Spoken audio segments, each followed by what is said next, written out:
Bonjour à tous et bienvenue dans cette nouvelle vidéo. Et aujourd'hui, je vais revenir sur la meilleure émission sur le cinéma qui n'ait jamais été produite. Allez hop, rien que ça.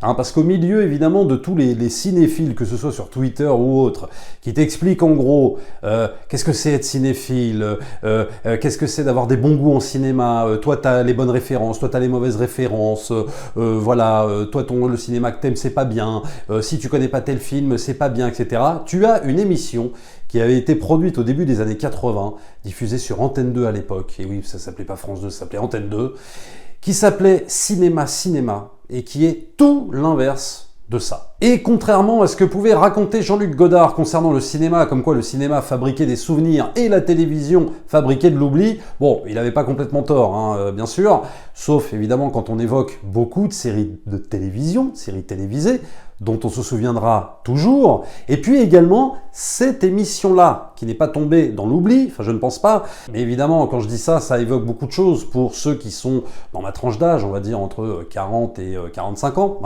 les autres... Vous allez découvrir justement ce que c'est que cette émission. Alors je précise que je ne suis pas en partenariat, c'est un DVD que j'ai depuis très longtemps et c'est une émission, c'est un DVD dont j'avais envie de vous parler depuis assez longtemps aussi. Alors cette émission avait été lancée donc au début des années 80 donc par la chaîne Antenne 2 qui cherchait un concept un petit peu novateur pour parler de cinéma. Et donc le directeur à l'époque d'Antenne 2 confie le projet à Michel Bouju, à Claude Ventura et à Anne Andreu, qui était réalisateur. En résulte une émission au style unique à la mise en scène singulière, composée d'un assemblage hétéroclite de séquences et d'interviews intimistes qui n'hésitent pas à laisser la place au silence. Alors je vais revenir sur cette notion un petit peu plus tard de laisser la place au silence. Il s'en dégage souvent un sentiment nostalgique voire mélancolique. La formule étant devenue dépassée pour les critères de l'époque, la diffusion devient de plus en plus erratique jusqu'à son arrêt total en novembre 91, après un ultime numéro consacré à Alfred Hitchcock, d'ailleurs que vous pourrez retrouver dans ce DVD-là. Chaque séquence est introduite par le fameux travelling en noir et blanc du film Alphaville de Jean-Luc Godard, encore lui. D'ailleurs c'est marrant parce que Jean-Luc Godard, lui qui critiquait beaucoup la télévision, il y est passé un nombre incalculable de fois, toujours pour s'en plaindre bien évidemment, et puis surtout il a beaucoup participé justement à cette émission. Voilà, ironie. Donc ce film Alphaville de Jean-Luc Godard, où l'on voit un homme ouvrant une après l'autre les portes d'un long couloir.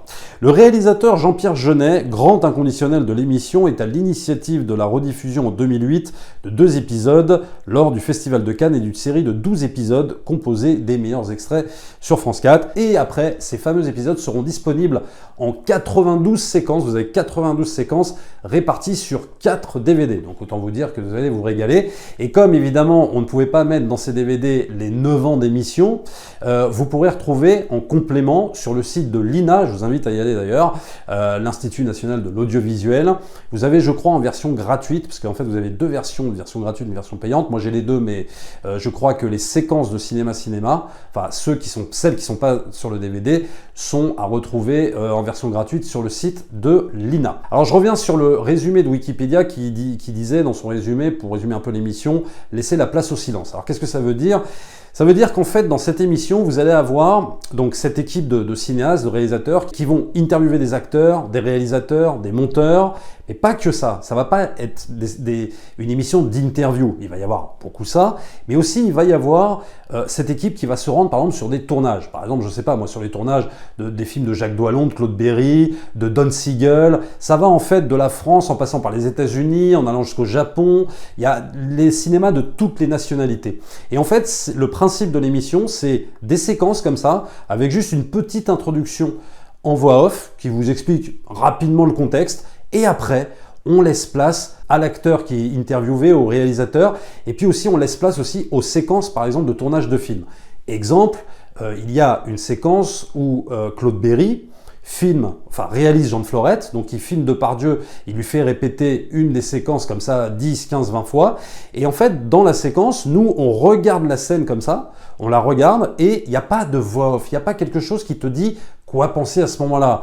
On te dit, oui, alors Claude Berry, là, est un peu autoritaire, et puis là, il gueule, et puis est-ce qu'il n'est pas un peu tyrannique sur le tournage? Non, on n'a absolument pas tout ça.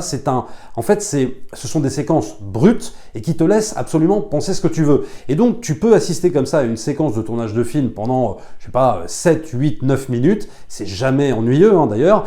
Et on te laisse exactement penser ce que tu as envie de penser. Et puis surtout, c'est vrai que quand tu te rends sur un tournage, dans la vraie vie, mettons que tu assistes à un tournage, image, tu n'as pas une voix off dans le ciel qui te dit quoi penser, qui te dit ce qui se passe. Voilà, c'est à toi de te faire ton opinion, de te dire tiens, comment je considère Claude Berry à ce moment-là, comment je vois Depardieu, etc. Donc c'est méga intéressant et toutes les séquences sont comme ça. Pour les séquences d'interview, tu vas avoir par exemple l'intervieweur, mais vraiment en fond, tu n'entends pas beaucoup. Et puis surtout, tu n'as pas de plan de coupe sur lui, sur les mains de l'intervieweur, sur le visage qui est en train de regarder l'acteur. Tu as juste un plan fixe sur l'acteur ou l'actrice qui raconte son métier. Et donc c'est en ce sens que laisser place au silence, en vérité, ça veut dire que tu n'as pas de voix qui te surligne les choses, qui te surexplique les choses. Et c'est vrai que ça tombe très bien, et ça tombe très bien puisque le cinéma, même si oui, effectivement, on peut l'expliquer, on peut l'analyser, mais c'est surtout une question de ressenti, c'est surtout une question de comment tu vas ressentir les choses. Des fois, tu sais pas pourquoi tu aimes un film, des fois, tu sais pas pourquoi tu le détestes, ça arrive, voilà, on n'est pas toujours obligé de tout expliquer. Et puis surtout, il n'y a jamais ce côté... On va te donner un cours, on va te donner un cours de cinéma. Il y a toujours quelque chose qui va t'expliquer le métier, mais sans véritablement te faire un cours de fac sur le cinéma. Il n'y a rien de plus barbant que ça en fait. Et là, c'est une émission qui va à l'inverse de ces principes-là. Alors évidemment, c'est un bijou, c'est un trésor pour tous les cinéphiles, c'est-à-dire qu'en fait, tu vas découvrir là tout ce qui s'est joué entre les années 80 et les années 90, mais ça ne veut pas dire qu'ils interviewaient juste des personnes qui étaient en activité à ce moment-là. Ils peuvent très bien, des fois, aller interviewer, par exemple, une actrice qui jouait dans les années 50 ou 60. Par exemple, Jane Russell, qui jouait aux côtés de Marilyn Monroe. Bon, ils vont aller l'interviewer. Bon, je sais pas, dans les années 80, elle devait avoir entre 60 et 70. Ils vont lui demander un retour sur sa carrière, comment elle voyait le cinéma. Tu vas avoir Peter Falk, tu vas avoir John Cassavetes, tu vas avoir des noms incroyables. Et même si tu les connais pas, du coup, tu te plonges dans la séquence, puis après, tu vas faire tes recherches et tu vas découvrir quel était l'acteur ou l'actrice interviewée ou le réalisateur ou la réalisatrice interviewée. Donc c'est forcément passionnant, donc c'est un outil en plus qui te permet d'aller te plonger dans l'histoire du cinéma à travers cette émission. Et d'ailleurs, je trouve que Claude Ventura, en fait, un des réalisateurs de l'émission, résume très très bien. Cinéma, nous le voulions au plus près de nos émotions et de nos rêves, sur le cinéma, loin de toute idée de promotion. Nous n'avons pas de volonté didactique, pas d'exigence d'information, pas d'impératif d'actualité.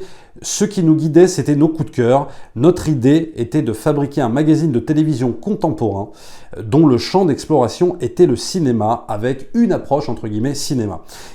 L'émission se composait de séquences de longueur et d'humeur différentes, sans la qualité de sérieux obligatoire, souvent de mise quand on parle de cinéma. Alors je rebondis juste là-dessus, ça tombe très bien qu'il en parle parce que c'est exactement ça, quoi. C'est-à-dire que à partir du moment où tu évoques le mot cinéma et que tu veux paraître un petit peu crédible, tout de suite, il faut que ce soit très sérieux, il faut que ce soit toujours très pensé, alors que, comme je disais, parfois le cinéma c'est seulement une affaire de ressenti. L'émission donnait à voir des metteurs en scène, des scénaristes, des producteurs, des acteurs parlant de leur moment de tournage, des séquences de films mythiques analysées à la table de montage, des lettres de cinéastes tournées pour l'émission, des documents, des essais de comédiens, tout cela organisé avec toujours la volonté de surprendre. Voilà, c'est exactement ça, c'est très bien résumé par donc un des cinéastes de l'émission.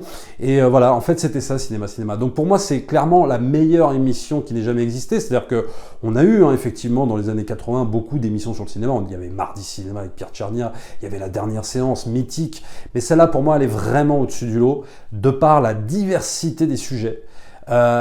Toutes les nationalités étaient représentées, il y avait beaucoup de cinéma français bien sûr, beaucoup de cinéma américain aussi, mais c'était vraiment de qualité, superbes interviews, toujours très pertinentes, très peu de voix off, jamais surlignées, et c'est un bonheur, c'est une émission qui laissait parler le cinéma, voilà.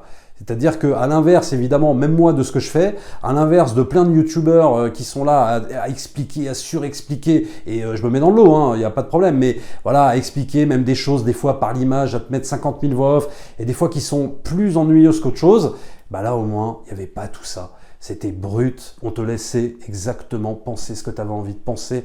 Voilà, c'est le cinéma tel qu'on devrait tous en fait un petit peu l'envisager, quoi. Voilà. Alors je vous le redis, voilà, cinéma. Il y a les DVD qui sont dispo, je crois, sur Amazon si je ne me trompe pas. Alors c'est pas donné, je crois que c'est entre 25 et 27 €. Mais en même temps, bon, c'est 4 DVD, c'est un pur régal. Sinon, vous avez des séquences disponibles sur l'INA, l'Institut National de l'Audiovisuel. Vous devriez vous y rendre, c'est vraiment un bijou, une mine d'or une mine d'or pour tous ceux qui aiment les images d'archives télévisuelles. Et vous allez voir qu'il y a beaucoup d'émissions qui ne sont pas tombées dans l'oubli. Donc voilà ce que je pouvais vous dire sur cette fabuleuse émission Cinéma. Alors évidemment, c'est une émission qui est coincée dans le temps puisque elle a duré entre les années 80 et 90. Donc vous n'aurez pas de sujet au-delà, en tout cas des films par exemple traitant, par exemple des émissions traitant des films des années 90 puisqu'elle s'est arrêtée au début. Mais vous allez voir qu'en ces 10 années, vous allez apprendre énormément de choses sur le cinéma.